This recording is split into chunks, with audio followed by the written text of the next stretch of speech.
So, welcome everybody. This is going to be a review of the Thrift Savings Plan. This is a program that you're eligible to contribute to if you're a government worker or a military member. And I know there's a lot of subscribers to the message. I do not release these very often, but this helps paint a total overall picture of what buckets I contribute to. This being a very important passive bucket that I contribute to. So I'm going to drop you into the account. We're going to walk through the review. I'm going to show you how I'm strategically allocated, and this will help a lot of people that are either involved in the Thrift Savings Plan or are thinking to do so.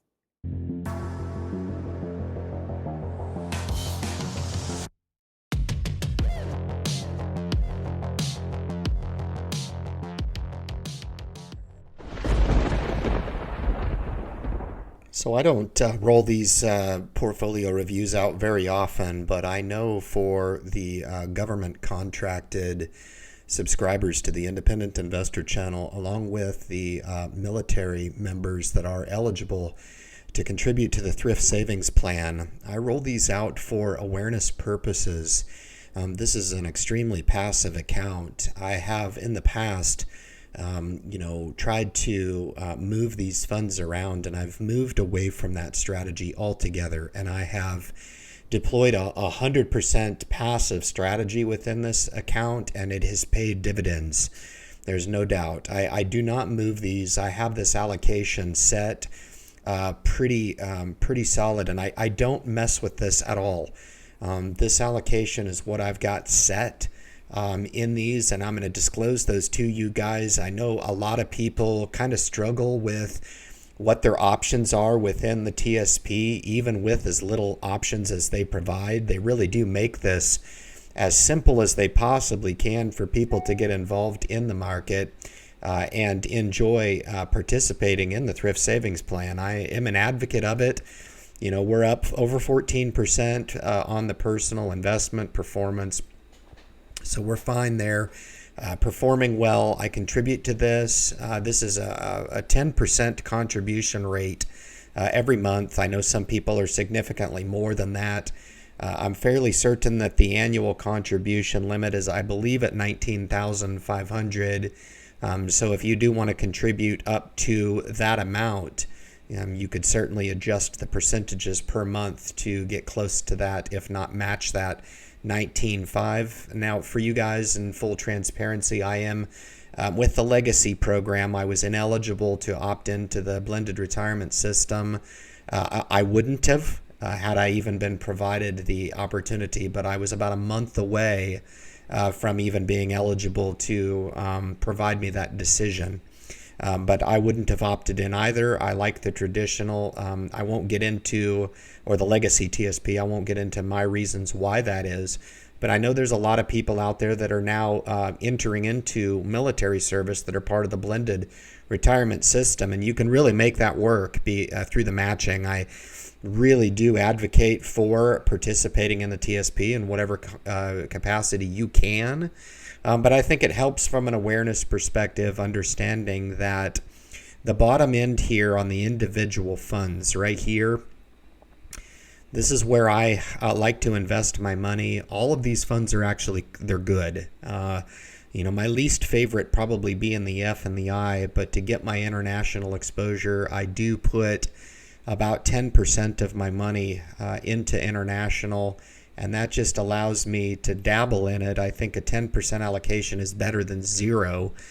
Even though I'm really not that interested in the I fund, I would rather invest in Vanguard's International for Developed Markets under the ticker symbol VEA, and that's exactly what I do. But this gives me broad global diversification, and again, I justify that just to grab some exposure in the space. And I do it passively. So some of those dollars on the contribution allocation, 10% of those monies flow into the 10% target contribution allocation here. And then just going up in the S fund, we've got 15% going into small caps. And then the bulk, the lion's share of the dollars are going into what I feel is the best fund, the S&P 500. This does fit a more aggressive profile.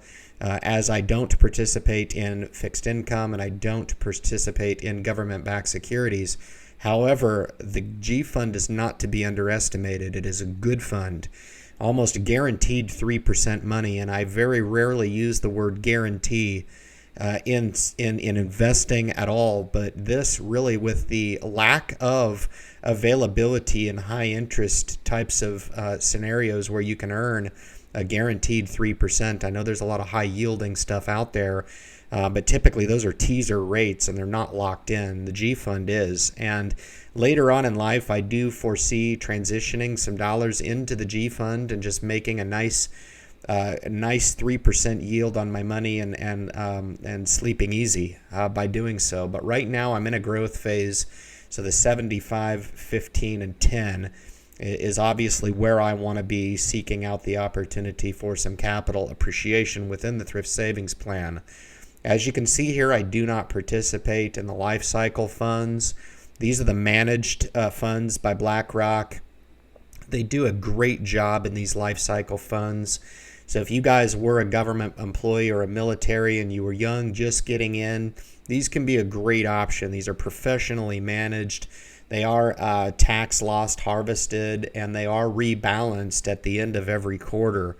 So what a great opportunity to seek out. This would be the only time I would ever recommend or bring awareness to a managed fund, because I think with the low cost of entry and the low expense centered around the service that you get in these life cycle funds, if your goal was to set it and forget it, you could absolutely opt for this life cycle fund and then just pick your target date for retirement, which this is 2065, which is going to be more heavily weighted toward stock and equity, and then it will adjust over time as you approach this target date for retirement. Now, they do define that as being when you could potentially need that money within the life cycle fund, but nonetheless, it's a good option. I don't choose to do that.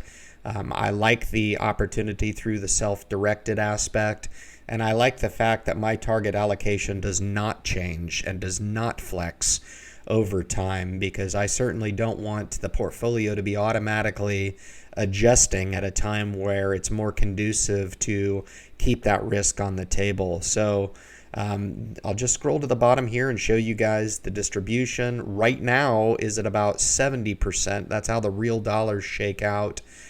Just over 16% in small caps, and then the I fund at just shy of 14%. So I'm happy with how the account is distributed. This would rebalance every quarter. I don't care that this gets out of whack just a little bit.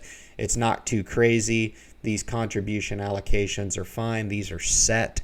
This represents the dollars that flow into the TSP every single 2 weeks when I get paid, and that 10% that I disclosed to you guys flows into the account. So I think most people are interested in the 75, 15, 10 split mix that I have here. I know folks that just do 100% C fund. It's that good of a fund. These are diversified index funds.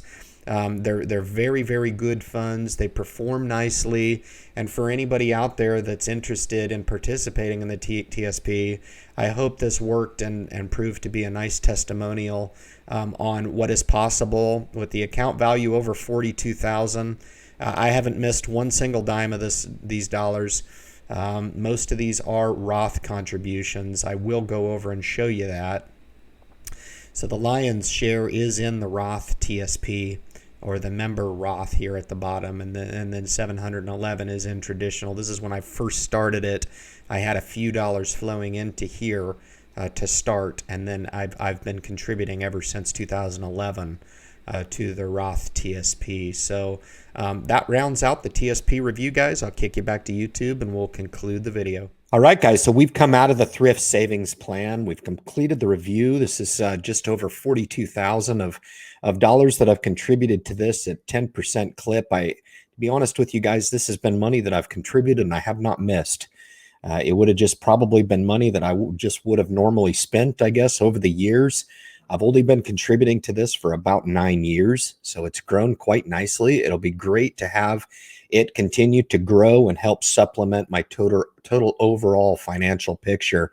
If you guys enjoy this niche on the channel of military and government worker type of coverage of the Thrift Savings Plan, you want to make sure and subscribe to the channel.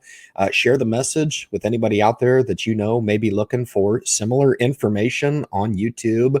I'm glad to provide that here. Leave your comments at the bottom of the video, guys. Thank you so much for tuning into this review, and good luck in your investment future.